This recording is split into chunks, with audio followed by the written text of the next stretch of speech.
Olá, seja bem-vindo. Você está na revista Imagem. Meu nome é Geraldo Wilger e traremos aqui dois importantes assuntos do momento. A visita de Kim Jong-un à Rússia, irá negociar a venda de armas para serem usadas contra os ucranianos.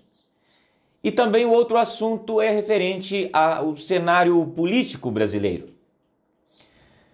Baseado em dados das redes sociais, existem conclusões e verificações a respeito do perfil do eleitor ou da população brasileira no que diz respeito a bolsonarismo e lulopetismo. É bem interessante essa reflexão, mas é claro que é você aí que vai complementar esse tipo de assunto que causa tanta divergência. Você vai complementar através dos comentários.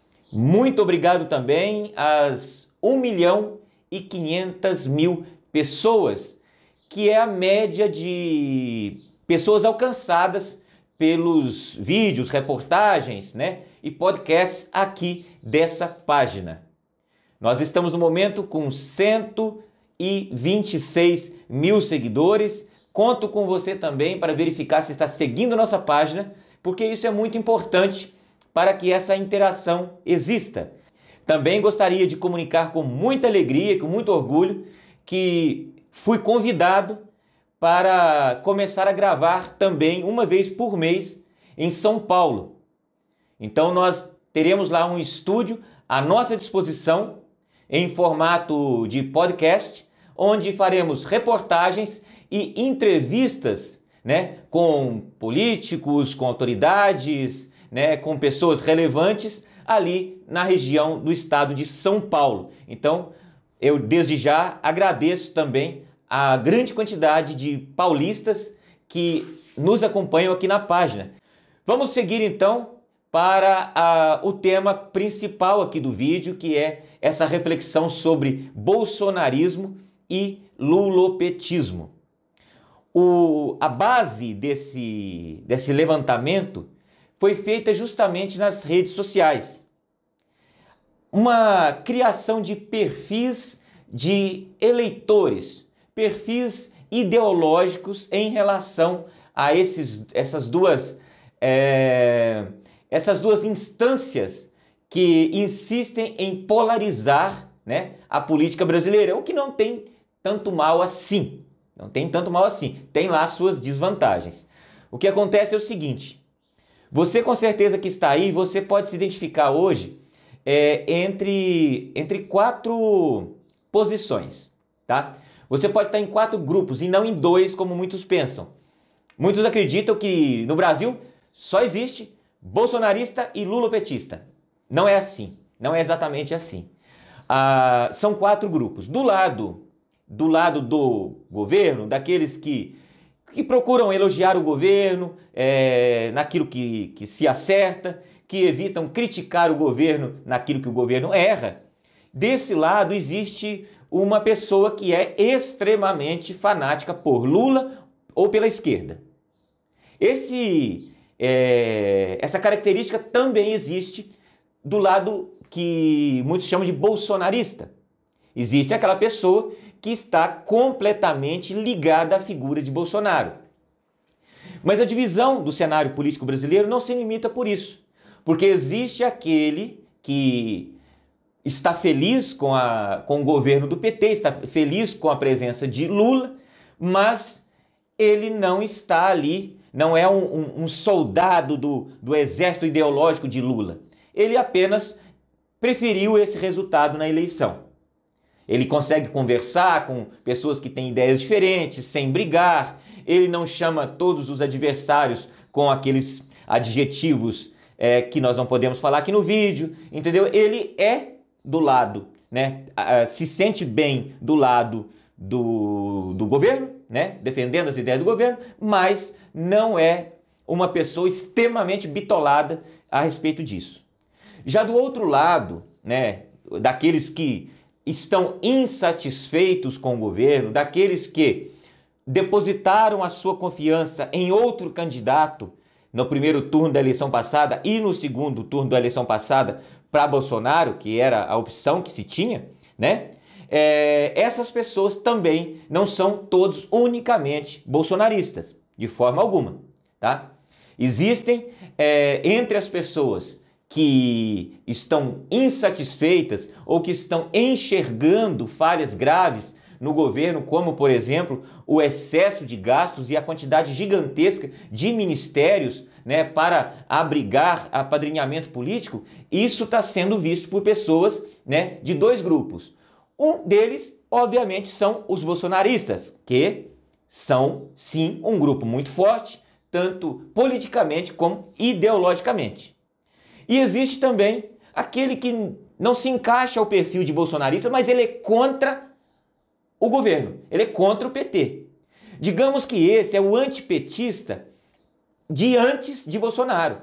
Ele apenas continua sendo antipetista, tá? Porque lembramos que Bolsonaro entrou no cenário político aí e por mais ou menos uns 5 anos. Mas o antipetismo, né, a luta ali contra, no tempo da Lava Jato, de tudo mais aquilo, Bolsonaro não era personagem disso. Bolsonaro não fazia parte disso. Olha, 2009, quando a América do Sul estava todinha tomada pela esquerda, né, o mapa da América do Sul estava toda vermelha, quase ninguém sabia quem era Bolsonaro nessa época e tinha uma quantidade gigantesca de gente contra o Lula. Então existe sim um grupo, né, anti-lulopetismo, é contrário ao governo, contrário às ideias de esquerda, mas que não foram influenciados pela onda Bolsonaro, tá? Mas nessa última eleição é óbvio que votaram juntos, mas eles agora, digamos que vão aí trabalhar politicamente, né? Os grupos vão continuar existindo, mas eles vão trabalhar do mesmo lado, porém não misturados, porque as ideias não batem 100%. E isso é bom, tá? Agora, né, eu espero que vocês comentem sobre esse tema aí. Vamos passar para o outro assunto. Kim Jong-un está, nesse momento, a caminho da Rússia, para encontrar-se com o Kremlin, encontrar-se com Putin. O objetivo dessa viagem é que Kim Jong-un, na Coreia do Norte, tem um grande arsenal bélico, armas, mísseis de vários tipos. E a Rússia precisa de mais armas para manter a sua invasão, a sua ofensiva no território ucraniano. O objetivo do encontro é que Kim Jong-un quer vender esses equipamentos militares e, com os recursos, comprar alimentos, insumos para a agricultura, que é um grande problema, né? Os norte-coreanos têm passado fome, têm passado dificuldade, inclusive até o exército norte-coreano. Se vocês repararem bem nas imagens, vão perceber que nem o exército é bem alimentado. Eles têm muitas armas, mas não têm alimentos. E a vida na Coreia do Norte não é nem um pouco boa. Além da falta da liberdade, falta de qualquer tipo de liberdade, o cidadão também não tem acesso às necessidades mínimas de alimentação. Então, Kim Jong-un quer vender esses mísseis para a Rússia precisa dos mísseis porque quer continuar atacando as cidades ucranianas, né? Enquanto isso, esses recursos financeiros serão usados pela Coreia do Norte, né, em agricultura, na compra de alimentos e também na produção de mais mísseis e investimento, inclusive, em bombas nucleares. Então, esse encontro vai acontecer nas próximas horas ou amanhã, tá? E nós traremos informações mais detalhadas a respeito disso. Obviamente, o mundo não ficará sabendo 100% do que foi conversado. Essa conversa vai acontecer, inclusive, numa base aérea da Rússia, um local totalmente protegido, e depois disso o ditador da Coreia do Norte voltará para o seu país, né? Alguma coisa nós ficaremos sabendo através da própria mídia russa. Então, muito obrigado, siga nossa página e tenham aí uma excelente semana. Hoje é terça-feira, vamos caminhando e trabalhando juntos e tenhamos um pouquinho mais de compreensão ao responder os comentários das pessoas, porque estamos cansados, né, de ver pessoas totalmente desorientadas, xingando de forma totalmente louca, compulsiva, e isso tem que diminuir. Chega num certo limite, isso aí, porque nós não estamos mais conversando, não estamos mais raciocinando, né? Isso aí tá mais para uma briga de foice no escuro.